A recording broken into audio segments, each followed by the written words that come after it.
How's it going, everyone? Welcome to another episode of Trendy Talks. This time we are going to be reviewing Final Fantasy 15 for the PlayStation 4. After what seems like forever, we're finally getting another main series Final Fantasy game. For more info on that, check out last week's What's Up with Final Fantasy 15. I started off my time with Final Fantasy really enjoying what was happening. The first 3 chapters or so of the game are really great and very well done. They throw you right into the open world, which is huge, massive, and clearly has a lot going on. There's tons of side activities to do, and you can see that from the very beginning. The plot was engaging, and learning about Noctis, Prompto, Ignis, and Gladio was fun. They felt like these characters knew each other. I feel like these characters were best friends, and that's what they were going for, and it really worked for them. After Chapter 3, the game started to kind of fall apart. I wasn't seeing any sort of character development with the 4 main characters. Noctis, who is supposed to go from this sickly, teenage prince character, was supposed to become ruler of this country and get revenge for his dad and take back what was his, but I felt like he never really got there, at least not convincingly. However, for Noctis' friends, there wasn't any character development. They just were kind of there and existed in order to serve as a device for Noctis to be able to fight his way to his fate, I guess is what you would call it. After Chapter 3, the glaring issues of the game really came into the light. The plot was jumbled and messy, and I described it to people as it's like watching Game of Thrones, the 6 seasons that there are Game of Thrones, but you're only allowed to watch seasons 1, 2, and 6 and expect to know what's happening.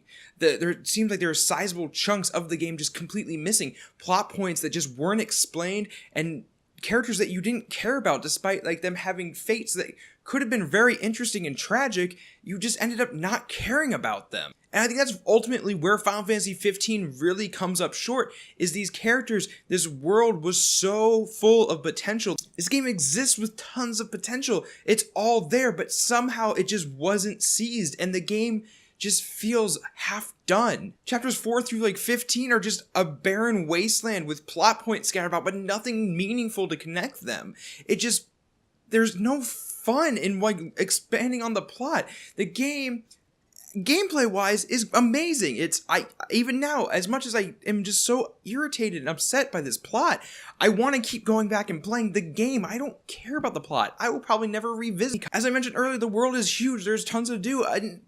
There's side missions and hunts and stuff, and yes, they're all very repetitive. It's traditional RPG side quests. Go fetch this, go kill this, report back to me, get some experience. Yeah, that's there, but the world is fun to explore. And driving around is simple. You don't actually have to do it. It's all auto. So while there's tons to do, and that's great and really a big perk for the game, the side missions themselves even just fall flat on what they could have been. Overall, Final Fantasy 15 is just another attempt by Square to make a series that hasn't been relevant since the early 2000s relevant again.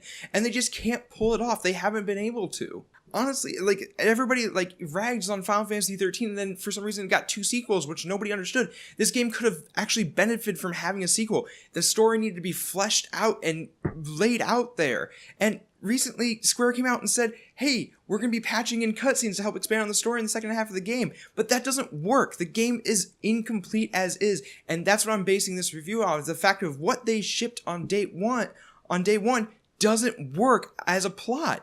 The characters are boring.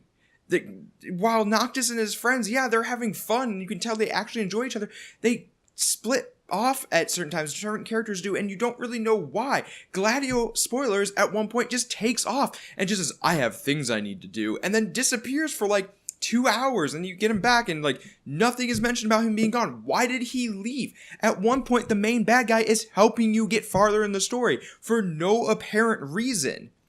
The main bad guy himself is boring and convoluted, and you don't actually even find out what the hell he's doing until the very end, which is normally fine, but his plot is just so dull.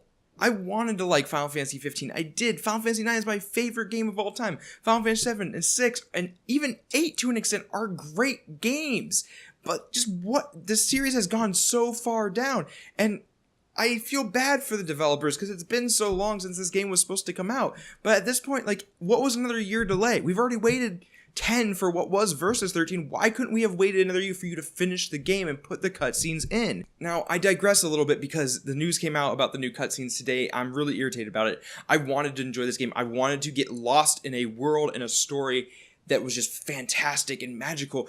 And the biggest disappointment of Final Fantasy 15 is it was there. It was there. It was just so far under the surface, and that potential was not tapped. And that is the most frustrating thing about Final Fantasy 15, is that it could have been so much more than it was. Overall, I give Final Fantasy 15 a 6.5 out of 10.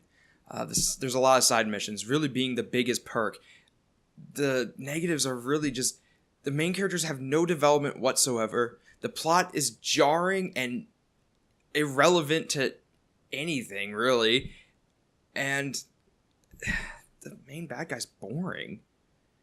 Overall, Final Fantasy 15 is one of those games that will always be notorious for its delays, just like The Last Guardian will always have that stipulation of its delays about it. But what the sad thing is that it just couldn't deliver on what it could have been, and that's the worst part of this, and that's what hurts the most as a Final Fantasy 15 fan. I wanted to love Noctis, Prompto, Gladio, and Ignis. I did, and to some extent, I actually did love them. I loved hanging out with them and driving around. But it wasn't worth it in the end, and I think that's the worst part, and this wait wasn't worth it. Thank you so much for listening to my ramblings on Final Fantasy 15. Tune in next week. Jessica will have a review of The Last Guardian up, and that pretty much wraps up our game reviews for the year. We'll start again in 2017, and we can't wait. There's a whole slew of games coming out that we are looking forward to review just for you guys. Like, comment, subscribe. Let me know what you think of Final Fantasy 15. Do you like it? Do you not care? What are your thoughts on this? Did Square screw up by releasing this game too early despite all the delays? Let me know. Hit me up on Twitter. I'll love to have a conversation with anybody about this game and just really figure out how people are feeling about this. Thank you so much for watching. We'll see you next time.